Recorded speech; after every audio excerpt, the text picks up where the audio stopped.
Il est 7h11, l'heure de retrouver l'invité actu de la matinale d'Europe 1. Et là, vous recevez Antoine-Marie Izoard, directeur de la rédaction du magazine Famille Chrétienne. Bonjour Antoine-Marie Izoard. Bonjour à vous, joyeux Noël à vous et aux auditeurs d'Europe 1. Merci, joyeux Noël à vous également. Merci d'être avec nous en direct sur Europe 1 ce matin. La majorité des célébrations de Noël a été annulée à Bethléem. Le pape François a d'ailleurs eu un message pour ses fidèles. Votre réaction à cette situation au Proche-Orient ?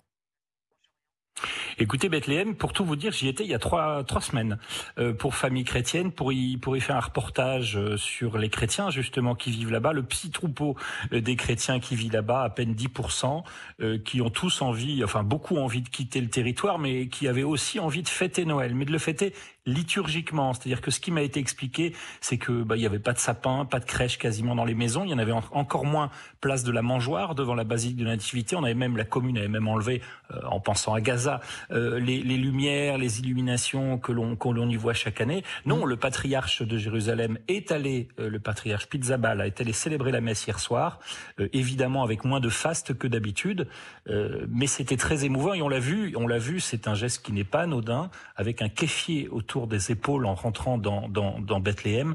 C'est un signe quand même assez explicite de son attachement au peuple palestinien, lui qui pourtant est hébréophone. Alors des chrétiens qui souffrent presque en silence et dans l'indifférence. Antoine-Marie Izoard, une réaction ?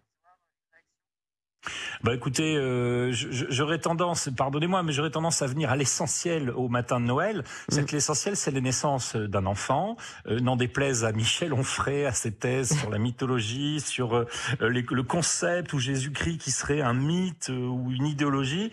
Non, le Jésus historique au moins, ça c'est certain, a bien existé il y a 2000 ans. Après, Michel Onfray et d'autres ne sont pas forcés d'y croire, bien sûr, mais beaucoup fêtent Noël quand même et je m'en réjouis. Mais voilà, nous avons fêté Noël et nous avons fêté Noël cette nuit parce qu'un enfant est venu révolutionner un peu la planète, mais il est né dans une mangeoire, dans une grotte en tout cas, dans la pauvreté, l'humilité. Donc Bethléem, c'est ça. Bethléem, c'est ce que vient nous rappeler ce conflit aussi là-bas. Et il faut penser en particulier, je sais que dans beaucoup d'églises de France en particulier, mais dans le monde, on a beaucoup prié pour la paroisse de Gaza hier soir. Vous ressentez un peu ce besoin autour de vous de se rapprocher peut-être plus de Dieu en ce moment, cette période ? Écoutez, on sent, en tout cas, ce que l'on sent et ce que l'on sent depuis en particulier 2 ans, c'est que le nombre des catéchumènes, c'est-à-dire le nombre des baptisés adultes, est de plus en plus important. Alors évidemment, on sait que la courbe, c'est une évidence, la courbe des baptêmes d'enfants est descendante de façon impressionnante. Elle ne croisera probablement pas si vite que ça la courbe montante des baptisés adultes au soir de Pâques, mais je peux vous promettre qu'il y a vraiment énormément de monde dans les églises à Pâques, à Noël. Il y avait beaucoup de monde hier soir encore dans les églises de notre pays, et je crois qu'il y a une vraie soif effectivement, et qu'en tout cas il y a une église qui est là, qui est prête à répondre.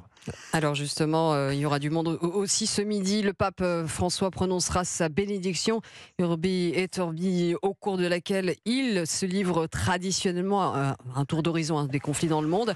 Un moment très suivi par les fidèles. C'est un moment très suivi. C'est une des 2 grandes bénédictions puisque c'est de l'année, puisque c'est l'une des 2 grandes fêtes chrétiennes avec la fête de Pâques. Et le pape, le chef de l'Église catholique, fait effectivement le tour. Moi, comment j'étais longtemps au Vatican pendant une vingtaine d'années, et quand j'étais à Radio Vatican en particulier, on nous disait, je demandais souvent quelle était la ligne éditoriale. Ça parle beaucoup aux journalistes, ça. Mais on me disait, c'est très simple, c'est le discours du pape le 25 décembre en particulier, parce que là, le pape parle de tous les conflits à travers le monde. Évidemment, il va nous parler de Gaza. Évidemment, il va appeler à un cessez-le-feu là-bas. Évidemment, il va parler aussi de l'Ukraine et de la Russie. Et évidemment, de tout un tas de conflits dont vous et moi, nous ne parlons pas beaucoup, ou n'entendons plus beaucoup parler. La Corne de l'Afrique, l'Afrique noire, l'Afrique centrale plutôt, et puis l'Amérique latine. Enfin voilà. Donc tout un tas de conflits. Et je pense que le travail du pape et de la diplomatie vaticane est très précieux. Il est discret, mais c'est intéressant d'avoir ce discours sous les yeux pour comprendre l'état du monde aujourd'hui. Ces célébrations de Noël interviennent dans une période difficile, on l'entend, et notamment pour le souverain pontife. Le pape François a fêté ses 87 ans et sa santé a souvent été la cause d'annulation de plusieurs événements.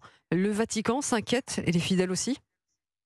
Alors, écoutez, la santé du pape, c'est toujours un sujet, vous savez. Ouais. Souvenez-vous, Jean-Paul II, Benoît XVI, moi je parle que de ceux avec qui j'ai travaillé, enfin en tout cas pas loin, et avec qui j'ai fait pas mal de voyages à travers le monde. Non, bien sûr que c'est inquiétant, mais bien sûr, le pape François a été hospitalisé 2 fois cette année. Bien sûr, il n'a pas pu se rendre à Dubaï à la COP28 parce qu'il avait une très grosse bronchite, et donc ses médecins lui ont dit vous pouvez pas aller dans un pays où il y a tant de climatisation et compagnie, et avec des écarts de température. Mais enfin, à 87 ans, reconnaissez que dans un fauteuil roulant depuis l'an dernier déjà, il vient quand même de se rendre en Mongolie début septembre, à Marseille, souvenez-vous, à Marseille et pas en France, enfin quand même un peu en France, l'a-t-il dit, et puis aussi au JMJ de Lisbonne, les Journées mondiales des jeunes, devant plus d'1 million de jeunes, où ça a été un immense succès. Donc finalement, ce vieux pape, il continue à faire un peu ce qu'ont fait ses prédécesseurs, c'est qu'il témoigne que la vieillesse aujourd'hui, c'est pas forcément la fin de tout, et qu'à 87 ans, on peut encore dire quelques trucs un peu intelligents.